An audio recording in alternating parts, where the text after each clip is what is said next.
নমস্কার দর্শক বন্ধু, মুখ ছেড়ে যাওয়ার মতন একটি কচু শাকের রেসিপি নিয়ে এলাম।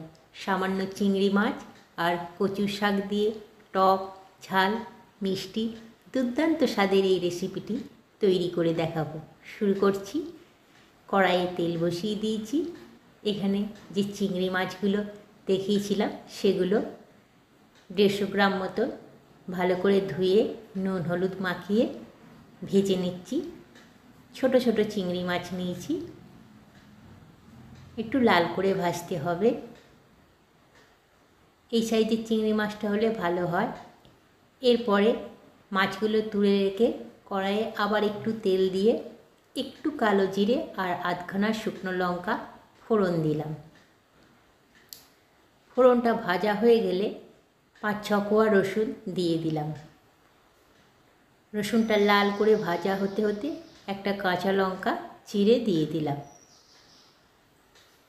পুরো রসুনটা লাল করে ভাজা হয়ে যাওয়ার পরে এই রসুনের সঙ্গে চিংড়ি মাছটা মিক্সিতে দিয়ে একটা পেস্ট করে নেব, ভাজা চিংড়ি মাছ দিয়ে আর মশলাটা দিয়ে।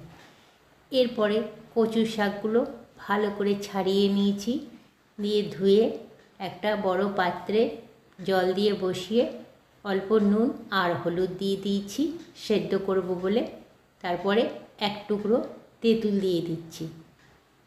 তেঁতুল দিয়ে দিলে ভালো লাগবে খেতে, আর কুটকুটে স্বাদটাও লাগবে না যদি গলায় লাগে, সেই জন্যে একটু তেঁতুল দিয়ে পুরো জিনিসটা ভালো করে সেদ্ধ করে নেব। দেখুন সেদ্ধ হয়ে এসছে। সেদ্ধ হয়ে গেলে তেঁতুলটা আর জলটা পুরো ফেলে দেবো, তেঁতুলটা রাখবো না। এরপরে কচু শাক বানানোর জন্য এখানে 20 কোয়া রসুন, 2টো বড় সাইজের পেঁয়াজ আর ঝাল হওয়ার জন্যে কয়েকটি কাঁচা লঙ্কা চিড়ে নিয়েছি। কড়াই একটু বেশি করে তেল দিয়ে যে ওই 15-20 কোয়া রসুন কুচিয়ে নিয়েছিলাম সেটা ভালো করে ভেজে নিচ্ছি। লাল করে ভেজে নিতে হবে, আগে রসুনটা ভাজবো। তারপরে যে বড় সাইজের 2টো পেঁয়াজ কুচি করে নিয়েছিলাম সেগুলো দিয়ে নেব। পেঁয়াজ রসুনটা ভাজতে থাকবো, একদম লালচে লালচে করে ভাজবো, একটু টাইম লাগবে। এই সময় ঝাল আসার জন্যে কাঁচা লঙ্কাগুলো দিয়ে দিলাম। ঝাল যে যতটা পছন্দ করেন এটা স্বাদ অনুযায়ী দিতে পারেন, আমি এখানে 6-7 খানা দিয়েছি। এরপরে কচু শাকটা জল ঝরিয়ে তেঁতুল ফেলে ভালো করে একটু হাতা দিয়ে সেদ্ধ কচু শাকটাকে চটকে নিচ্ছি। তারপরে পেঁয়াজ লঙ্কা আর রসুন ভাজার মধ্যে কচুর শাকটা দিয়ে দিলাম। দেখুন কতটা কমে গেছে কচুর শাকটা, কতটা ছিল আর সেদ্ধ করার পর জল ঝরানোর পর একদম অল্প হয়ে গেছে। ওই জন্য পেঁয়াজ রসুনটা একটু বেশি করে দিয়েছি।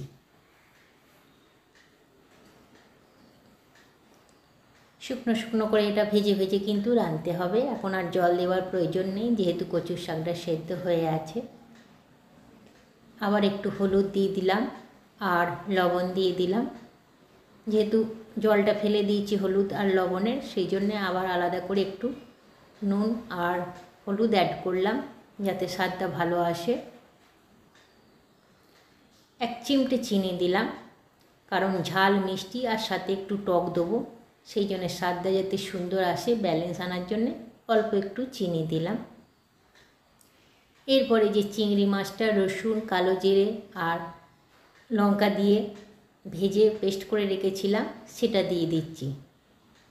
পুরো কুচো চিংড়িটা পেস্ট হয়ে গেছে। মাঝখানটায় দিয়ে দেবো, একটু ভাজবো বলে, ওই জন্য কচু শাকটা সাইড করে নিয়েছি।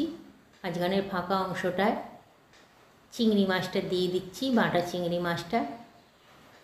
আবার শুকনো শুকনো করে ভাজা ভাজা করে নাড়াচাড়া করছি। যতক্ষণ না ভাজা ভাজা গন্ধটা খুব সুন্দর আসবে ততক্ষণ নাড়াচাড়া করতে হবে। যেহেতু তেল অনেকটা আছে, পুরো তেলেই ভাজা ভাজা সেদ্ধ সেদ্ধ হয়ে যাবে। মোটামুটি হয়ে আসার পরে 1 চামচ তেঁতুল গুলে দিয়ে দিয়েছি। তেঁতুলের কাঠটা 1 চামচ মতন দিতে হবে, এতে স্বাদটা খুব সুন্দর আসে। তেঁতুলের একটা টকটক ভাব, পেঁয়াজ রসুনের একটা ভাজা গন্ধ, তারপরে মিষ্টি ঝাল সব মিলিয়ে অসাধারণ একটা রেসিপি তৈরি হয়। একদম শুকনো শুকনো করে নিতে হবে। দেখুন পুরো শুকিয়ে গেছে, এরপরে নামিয়ে নিয়েছি। অসাধারণ খেতে হয়, পুরো মুখ ছেড়ে যায় শুকনো ভাত দিয়ে, খুব খুব ভাল লাগে। প্লিজ একবার ট্রাই করবেন বন্ধুরা, আর আমার পাশে থাকবেন। নমস্কার।